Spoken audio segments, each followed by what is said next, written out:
Tonight, the investigation continues into the capital city's 10th homicide of the year.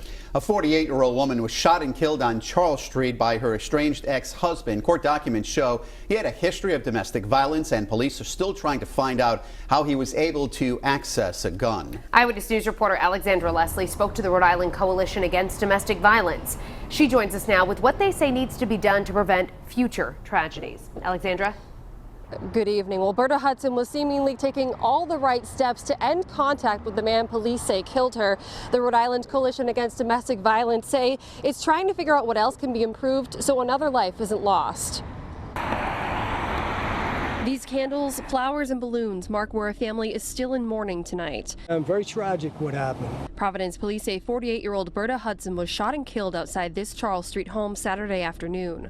The person responsible is her estranged husband. Police later identified him as 50-year-old Oscar Hudson and say he later took his own life.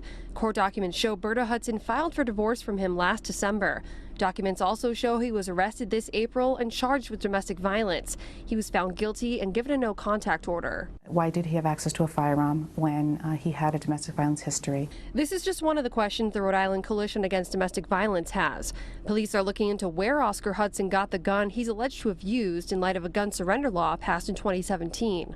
That requires an abuser to surrender their firearm upon conviction of a crime. The coalition's executive director tells me it will continue to figure out how to improve or add protections in place for victims of domestic violence. At the end of the day, each of our goals, and we're not alone in this, is to save a life, is to make sure that a woman is not gunned down in the streets of the city of Providence in front of family members, and to make sure that a child is not left motherless. The coalition says that this is the state's 4th domestic violence-related homicide this year and the first where a firearm was used. New at 6, we hear from the North End City Councilman on what he wants to do to make Providence safer. Reporting live in Providence, I'm Alexandra Leslie, Eyewitness News. Tonight, Providence police are trying to determine how a man with a history of domestic violence got his hands on a gun. Police say he shot and killed his estranged wife in front of a number of people on Saturday. He was later found dead in a nearby building. Police say he killed himself.